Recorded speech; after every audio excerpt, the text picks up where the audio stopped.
پھر صراط مستقیم کا دوسرا معنی تعبیر اور عنوان وہ ہے خود قرآن، فاستمسک بالذی اوحی الیک انک علی صراط مستقیم، اور جہاں تھا اہدنا الصراط المستقیم، اللہ ہمیں صراط مستقیم پر پکا رکھنا۔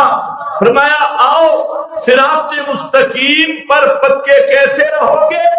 ذالکل کتاب لا ریب فیہ ھدی للمتقین، اہدنا ھدی للمتقین، صراط مستقیم پر پکا رکھنے والا نصاب وہ صرف قرآن ہے، تو قرآن خود صراط مستقیم ہے۔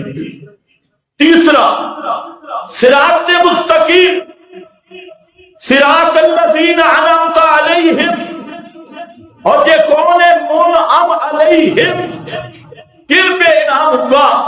فرمایا یہ وہ ہے کہ اولئک الذین انعم اللہ علیہم من النبیین والصدیقین والشہداء والصالحین، یہ وہ لوگ ہیں جن پہ اللہ نے انعام کیا، اور وہ انعام یافتہ ہیں کون؟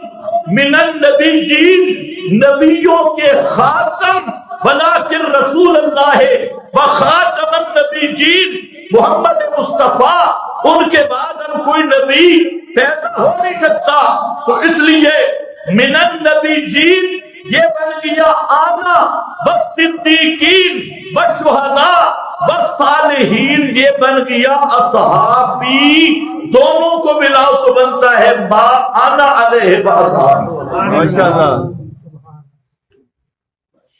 صدیقین یہ بھی صحابہ، صالحین یہ بھی صحابہ، شہداء یہ بھی صحابہ جن کی قطعی کنفرم شہادت ہے، یہ بھی صحابہ۔ فرمایا من النبیین والصدیقین والشہداء والصالحین ما انا علیہ واصحابی۔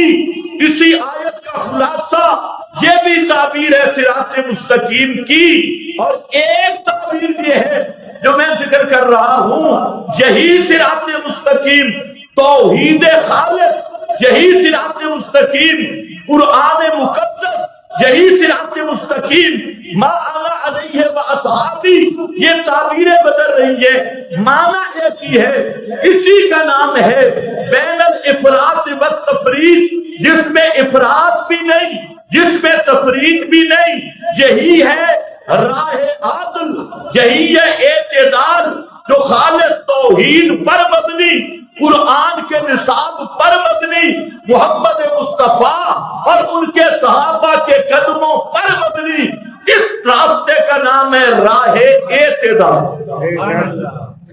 اور اس راستے سے ہٹ جانا پھر وہ پنجابی والا اعتدال ہے، اس راستے کو چھوڑ دینا یہ پھر دلالی ہے، یہ پھر دلہ پن ہے، اس کا نام اعتدال نہیں۔ توحید کا مسئلہ چھپانا یہ اعتدال نہیں، سنت کا مسئلہ چھپانا یہ اعتدال نہیں، عظمت اصحاب رسول کے انداز کو چھپانا یہ اعتدال نہیں۔ اعتدال یہ ہے قرآن کی حاکمیت کو بیان کیا جائے گا اور بتایا جائے گا لوگوں ساری کتابوں پہ حاکم یہ صرف کتاب اللہ ہے، اور پیغمبر کریم کی سنت کو بیان کیا جائے گا کہ ہر ایک کے اکابر، ہر ایک کے مشائخ، ہر ایک کے بزرگان دین، وہ ان سب پہ فیصلہ کن اور حجت سنت محمد مصطفیٰ ہے، اور ہر ایک کا فام، بزرگوں کا فام، اکابر کا فام، بڑوں کا فام، یہ سب نیچے ہیں، اور محمد کے صحابہ کا فام سب سے اوپر اور پائے گئے۔ اس کا نام کیا ہے؟ یہ اعتدال ہے۔ یہ اعتدال میرا خیال ہے مشکل ہے۔ یہ ہے امت وسطا معتدلا بین الافراط والتفریط، اور میں نے کہا یہ اصحاب رسول کی عدالت، اور اس آیت سے تمام محدثین، تمام اہل اصول،